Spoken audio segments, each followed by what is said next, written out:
Maulana Malik Ibrahim dianggap termasuk salah seorang yang pertama-tama menyebarkan agama Islam di tanah Jawa, dan merupakan wali senior di antara para wali Songo lainnya. Beberapa versi Babat menyatakan bahwa kedatangannya disertai beberapa orang. Daerah yang ditujunya pertama kali ialah Desa Sembalu, sekarang adalah daerah Leran, Kecamatan Manyar, yaitu 9 km ke arah utara kota Gresik. Ia lalu mulai menyiarkan agama Islam di tanah Jawa bagian timur, dengan mendirikan masjid pertama di Desa Pasucinan Manyar.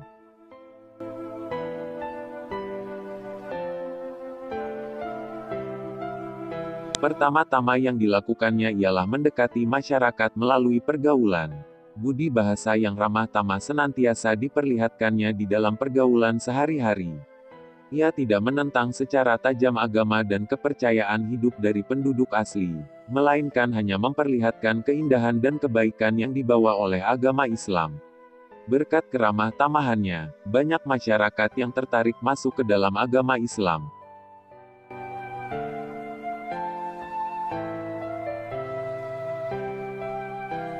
Setelah berhasil memikat hati masyarakat sekitar, aktivitas selanjutnya yang dilakukan Maulana Malik Ibrahim ialah berdagang. Ia berdagang di tempat pelabuhan terbuka, yang sekarang dinamakan Desa Romo, Manyar. Perdagangan membuatnya dapat berinteraksi dengan masyarakat banyak. Selain itu raja dan para bangsawan dapat pula turut serta dalam kegiatan perdagangan tersebut sebagai pelaku jual beli pemilik kapal atau pemodal.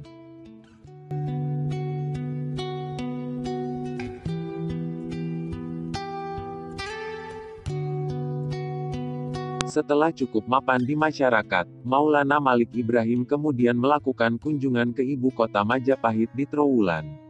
Raja Majapahit meskipun tidak masuk Islam tetapi menerimanya dengan baik, bahkan memberikannya sebidang tanah di pinggiran kota Gresik. Wilayah itulah yang sekarang dikenal dengan nama Desa Gapura. Cerita rakyat tersebut diduga mengandung unsur-unsur kebenaran mengingat menurut Groeneveld pada saat Maulana Malik Ibrahim hidup di ibu kota Majapahit telah banyak orang asing termasuk dari Asia Barat.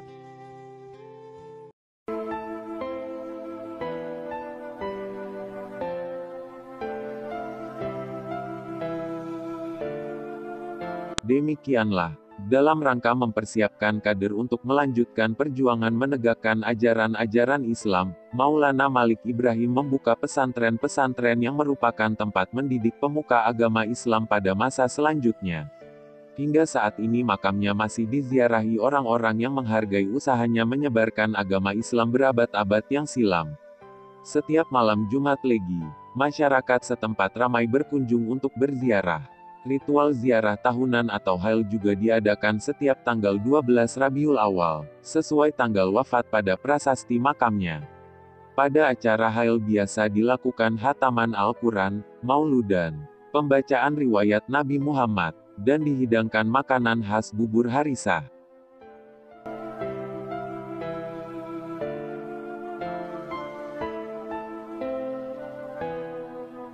Legenda rakyat. Menurut legenda rakyat, dikatakan bahwa Syekh Maulana Malik Ibrahim atau Sunan Gresik berasal dari Persia. Syekh Maulana Malik Ibrahim dan Syekh Maulana Ishak disebutkan sebagai anak dari Syekh Maulana Ahmad Jumadil Kubru, atau Syekh Jumadil Kubru. Syekh Maulana Ishak disebutkan menjadi ulama terkenal di Samudera Pasai, sekaligus ayah dari Raden Paku atau Sunan Giri. Syekh Jumadil Kubro dan kedua anaknya bersama-sama datang ke Pulau Jawa. Setelah itu mereka berpisah. Syekh Jumadil Kubro tetap di Pulau Jawa. Syekh Maulana Malik Ibrahim ke Campak, Vietnam Selatan, dan adiknya Syekh Maulana Ishak mengislamkan Samudera Pasai.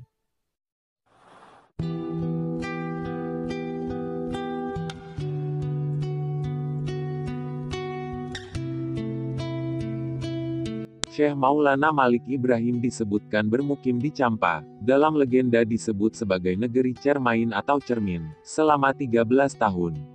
Ia menikahi putri raja yang memberinya 2 putra, yaitu Raden Rahmat atau Sunan Ampel dan Sayyid Ali Murtada atau Raden Santri.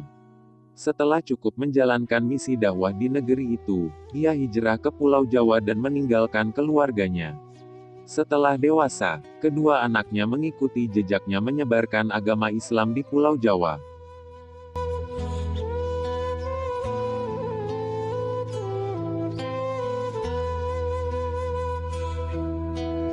Syekh Maulana Malik Ibrahim dalam cerita rakyat kadang-kadang juga disebut dengan nama kakek bantal. Ia mengajarkan cara-cara baru bercocok tanam.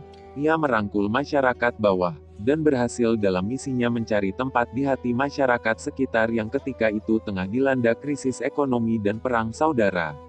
Selain itu, ia juga sering mengobati masyarakat sekitar tanpa biaya. Sebagai tabib, diceritakan bahwa ia pernah diundang untuk mengobati istri raja yang berasal dari Campa. Besar kemungkinan permaisuri tersebut masih kerabat istrinya.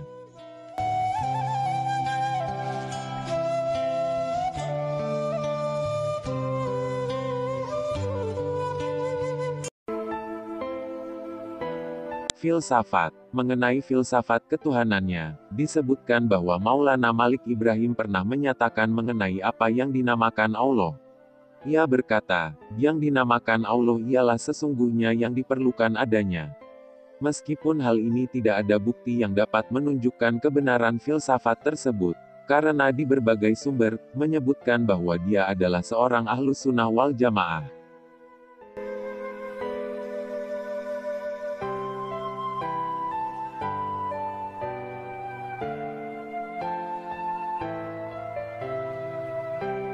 Wafat. Setelah selesai membangun dan menata pondokan tempat belajar agama di Leran, Syekh Maulana Malik Ibrahim wafat tahun 1419. Makamnya kini terdapat di Desa Gapura, Gresik, Jawa Timur. Inskripsi dalam bahasa Arab yang tertulis pada makamnya adalah sebagai berikut.